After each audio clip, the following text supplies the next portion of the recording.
Jacob Zuma's recall. Professor Kondlo is currently a professor in the Department of Politics and International Relations and also teaches international political economy. Prof, good to have you. Thanks so much for being with us. Thank you very much. So we're getting news now that the President will be holding a briefing tomorrow, and we're not sure what's going to be said. I mean, it all is still up in the air. Questions, there seem to be more questions than answers. Absolutely. There seem to be more questions than answers. Besides that, I think it's exaggerated by the fact that it's not very easy to trust Mr. Zuma. He's not a kind of man who sticks to his word. And secondly, if you look at his track record, he comes across as a guy who has no sense of shame. Yeah, we all get embarrassed on his behalf. So it's actually possible that tomorrow he can actually drop a few bombs and talk about issues that we never knew, and say nothing about resignation. And do you really think that could be the case? I mean, there just don't seem to be any more avenues. His party has spoken, the NEC has spoken, every affiliate has spoken, every foundation, including former President Thabo Mbeki's foundation, came out with a very forward and direct statement, basically saying, you must resign, and now. Do you think he's got any more options? He doesn't have options, Mr. Zuma, to be honest. But his stubbornness and his refusal to rise to the platform of sophisticated reason, this is really a problem. And it could be a problem even tomorrow. But let's wait and see and listen to what he's going to say. Yeah, indeed. I mean, I think the real issue here has been, there's been so much speculation because of perhaps the silence. Perhaps it's been a matter of, you know, we've been given a little bit of information, then that information has been diagnosed for days on end, that people actually start making up stories. I mean, you're a lecturer in politics. Has this situation been handled well? Look, that's a very difficult question. But I think Cyril has really tried his best to be very conciliatory, amicable, gentle in the way he handled the issue of Mr. Zuma's departure. He did very well in affording him the space to talk, listen to him, listen to the conditions or the issues that Mr. Zuma put on the table, and still move on. Yes, because you see the trick is that Mr. Zuma's victory was not a landslide victory. It's a kind of victory which was born under siege from the very beginning. Many of Mr. Zuma's loyalists are in all structures, all levels of structure of the ANC. And really, I think Mr. Zuma has carefully used the cracks he created in the ANC to prolong his stay in power. That has made things not very easy for Mr. Ramaphosa. But, of course, one thing certain, Mr. Zuma is the past which is refusing to pass. Yeah.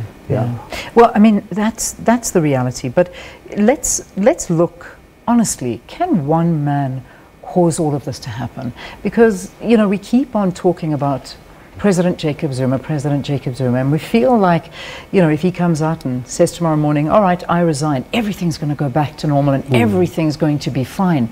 But it cannot be that easy, because the reality is it takes more than one man to get to the position that we find ourselves in as a country right now. So what do you make of the ANC, and how deep does this corruption go?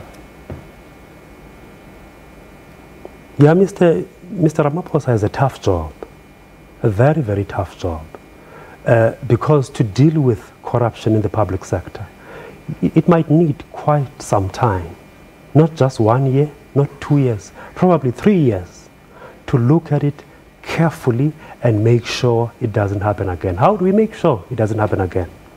The most important thing is that the ANC as a governing party needs to strengthen its integrity committee, and the ANC needs to have an ethical leadership code, especially for people holding top positions within the party and in government. And of course, as South Africans, we need to strengthen the role of civil society. Yeah. We must make sure that we are heard, and we must make sure that we participate in monitoring what is happening. Something interesting you said here, ethical leadership.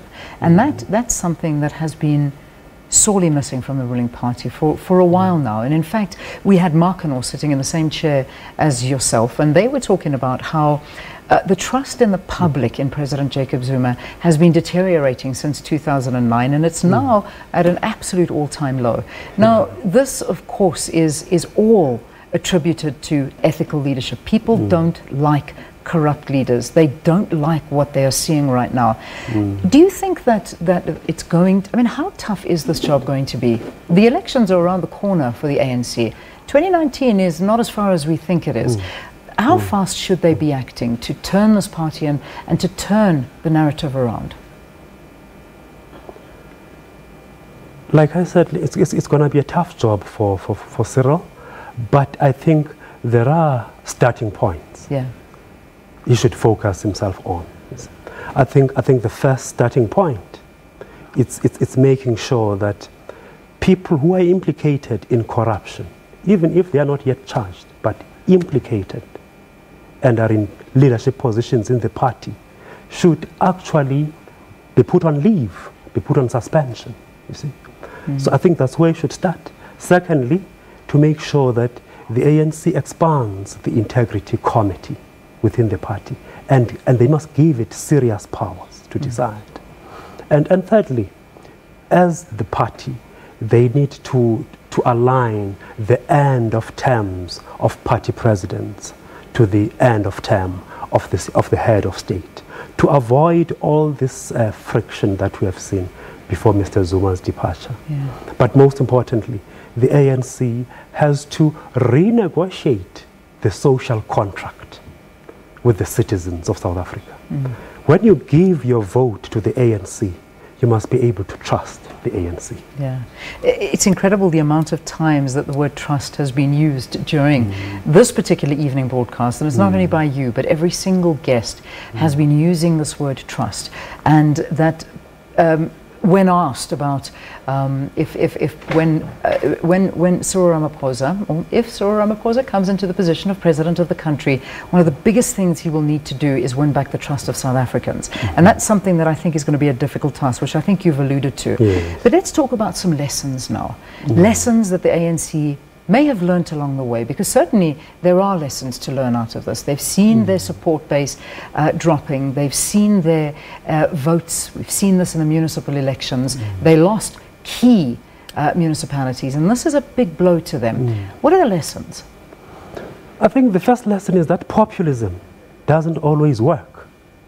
You need to look into the integrity of the person who leads the party. The credentials, the track record, not only that a person has been in Robben Island and from Robben Island went to exile, but what are the integrity credentials this person really possesses? And secondly, the issue of education amongst our leaders is very, very important. You need a leader around whom policy discourse can actually find coherence, because this person understands it.